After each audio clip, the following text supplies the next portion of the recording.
اعوذ باللہ من الشیطان الرجیم بسم اللہ الرحمن الرحیم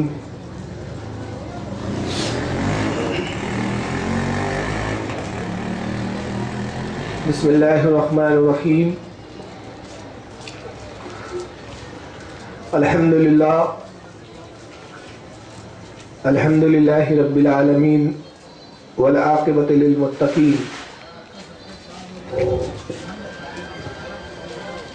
والصلاة والسلام على من كان نبي آدم بين الماء والطين قال الله تبارك وتعالى في القرآن المجيد والفرقان الحميد قد جاءكم من الله النور وكتاب مبين صدق الله العظيم إن الله وملائكته يصلون على النبي يا أيها الذين آمنوا صلوا عليه وسلموا تسليما اللهم صل على سيدنا مولانا شفيعنا وحبيبنا وطبيبنا ونبينا مولانا محمد وعلى آله وأصحابه وبارك وسلم صلاة والسلام عليك يا رسول الله صلى الله تعالى عليك وسلم. نور کے عنوان پر آج کی یہ 11ویں مجلس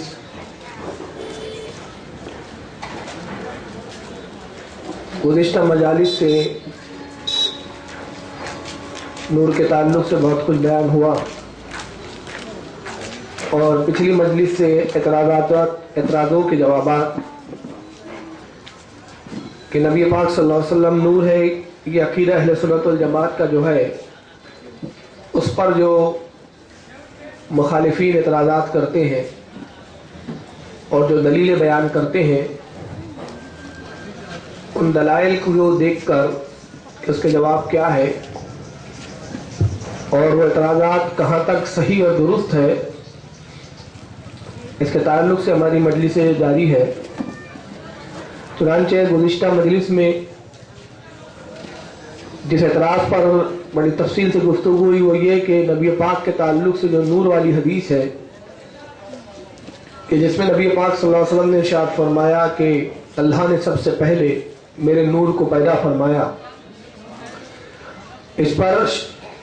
اہل حدیث حضرات کے اہل حدیث جماعت کے شیخ اور عالم جو ان کی جماعت میں بہت بڑے عالم کہلاتے ہیں جنہیں وہ علامہ ناصر الدین البانی کہتے ہیں،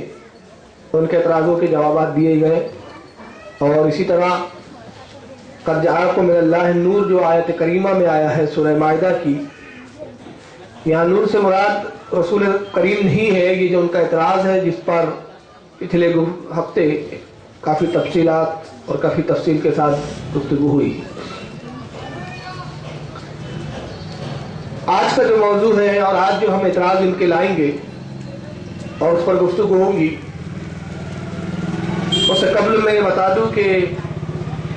سیرت کی کتابوں میں یہ بھی بیان کیا گیا کہ جب اللہ تعالیٰ نے حضرت آدم کی تخلیق فرمائی تو آدم کے پتلے کو جب تیار فرما دیا مٹی سے تو رب کائنات نے اس میں روح کو پھونکا. چنانچہ مفسرین کہتے ہیں کہ روح جسم آدم میں گئی اور جانے کے بعد روح پورے جسم آدم میں سیر کر کے باہر نکل گئی. اللہ تعالیٰ نے روح کو خطاب کیا، فرمایا کہ روح تو باہر کیوں نکلی، آدم کے جسم میں قرار کیوں نہیں پکڑتی. آدم نے عرض کیا مالک کائنات یہ جسم اندھیرا ہے، اس میں تاریکی ہے، اس میں وحشت ہے، اس میں ڈراؤنا پن ہے، اور یہ تاریکی یہ اندھیرا مجھے وحشت زدہ کر رہا ہے، اس لیے مجھے یہاں قرار نہیں ہے، سکون نہیں ہے. اللہ تعالیٰ نے پھر 2 بار یا 3 بار مختلف روایتوں کے اعتبار سے روح کو ڈالا اور روح جاتی اور پھر باہر آ جاتی، یہاں تک کہ رب کائنات نے اپنے نبی کے نور کو پیشانی آدم میں چسپا کر دیا. جیسے ہی پیشانی آدم پر نور محمد صلی اللہ علیہ وسلم کا ایک حصے کا چسپا کیا جانا تھا، جسم منور ہوا اور روح کو سکون اور قرار پکڑ گیا. اس کی طرف قرآن عظیم میں اللہ تعالیٰ نے سورہ ہجر اور پارہ نمبر 14 میں اسی بات کی طرف اشارہ بھی کیا گیا ہے، اور اس کی ہی تفصیل میں یہ بات بیان کی گئی جو میں نے ابھی عرض کیا کہ سورہ ہجر کی آیت نمبر 29، 30 اور 31 تین آیتوں میں اللہ تعالیٰ نے ارشاد فرمایا فَإِذَا سَوَيْتُهُ وَنَفْخُتُ فِيهِ مِن رُوحِي، اور جب میں اسے ٹھیک کر لوں یعنی آدم کو، اور اس میں اپنی طرف کی خاص روح کو ڈال دوں، فَقَعُوا لَهُ سَاجِدِينَ، تو تم اس کو سجدہ کرنا، سجدے میں چلے جانا۔ یہ فرشتوں کو خطاب کیا، فَسَجَدَ اللَّهُ مَلَائِكَتُهُ، اور تمام فرشتے سجدے میں چلے گئے، كُلُّهُمْ أَجْمَعُونَ، جتنے بھی وہاں فرشتے تھے سب نے آدم کو سجدہ کیا، الا ابلیس، سوائے ابلیس کے۔ یہاں سے پھر ابلیس کی سرکشی کا ذکر ہے۔ تو اس آیت کے اندر اللہ تعالیٰ نے یہ اشارہ فرمایا کہ اپنی طرف سے روح، تو یہاں مفسرین کہتے ہیں کہ روح سے مراد یہاں نور نبی ہی تھی، اور دوسرا یہ کہ اس کے تعلق سے میں آگے اور بہت ساری باتیں بیان کروں گا کہ یہ ایک اعتراض کا جواب بھی بنتی ہے۔ تو چنانچہ محمد صلی اللہ علیہ وسلم نور ہے، حقیقتاً مجازاً بشر ہے، یہ بہت ساری حدیثوں اور قرآن کی آیتوں سے ثابت ہوتا ہے۔ آئیے اس آیت کے تعلق سے جو اعتراض کیا جاتا ہے،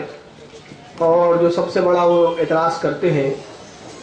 جن میں خاص طور سے پیش اہل حدیث حضرات ہیں اور کچھ علماء دیوبند، کچھ اس لیے کہہ رہا ہوں کہ علماء دیوبند کی ایک اکثریت جو ہے رسول اللہ کو نور مانتی ہے، جیسے مولوی اشرف علی تھانوی، رشید احمد گنگوئی وغیرہ نے رسول اللہ کے نور ہونے کے تعلق سے کتابیں تحریر فرمائی ہے۔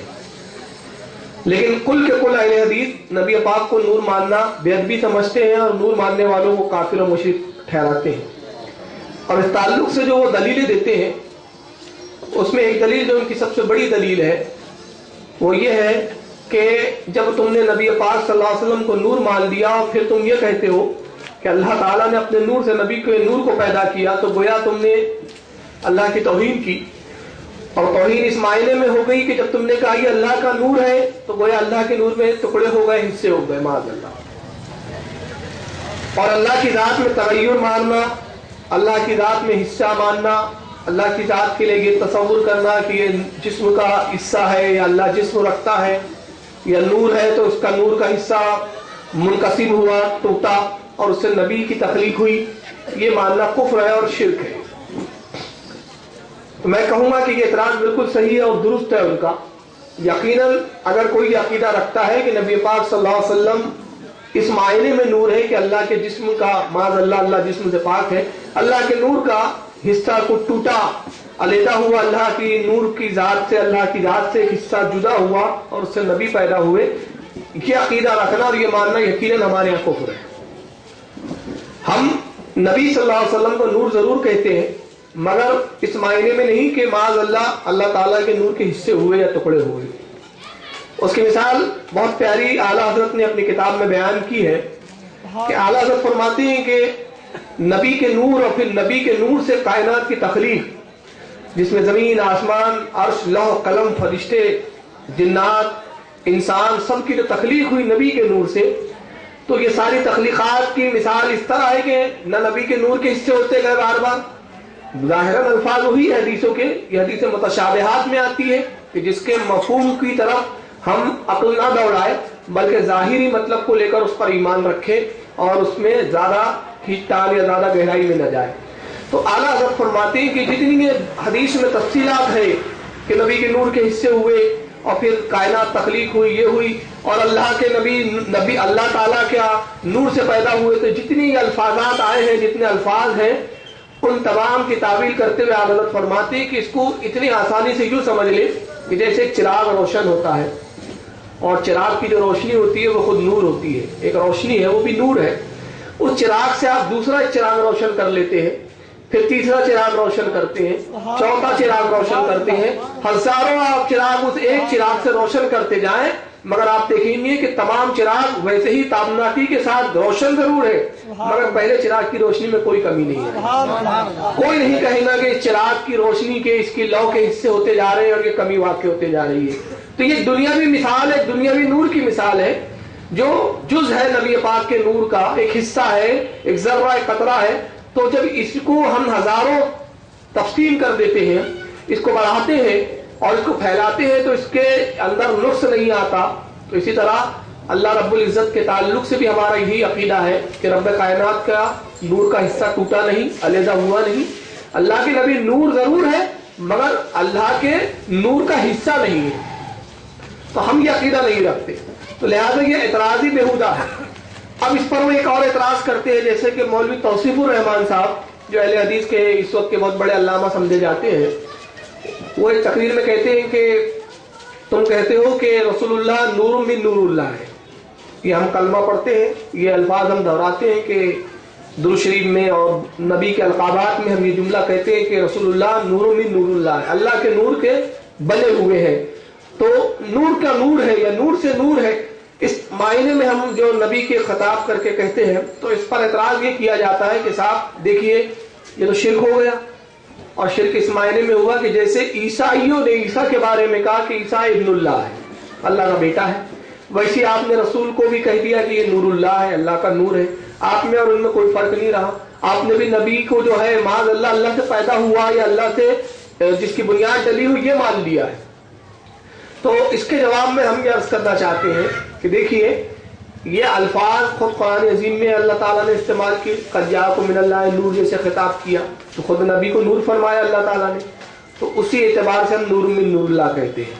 اور دوسرا یہ کہ اگر اسی ظاہری مفہوم کو لیا جائے تو پھر آپ بھی شرک سے نہیں بچ پائیں گے. اب میں اس کی چند مثالیں دیتا ہوں. جیسا کہ قرآن عظیم میں سورہ آل عمران کے اندر اللہ تعالیٰ نے آیت نمبر 45 کے اندر ارشاد فرماتا وَإِذْ قَالَتِ الْمَلَائِكَةُ يَا مَرْيَمُ إِنَّ اللَّهَ يُبَشِّرُكِ بِكَلِمَاتٍ مِّنْهُ. یہ آل عمران کی آیت نمبر 45 میں اللہ ارشاد فرماتا ہے اِذْ قَالَتِ الْمَلَائِكَةُ، اللہ نے فرشتوں سے کہا، یاد کرو اس وقت کو، محبوب صلی اللہ علیہ وسلم سے خطاب ہے، نبی یاد کرو اس وقت کو کہ آپ کے رب نے فرشتوں سے کہا یا مریم، اے مریم، ان اللہ، بے شک اللہ تعالی، یبشروکی،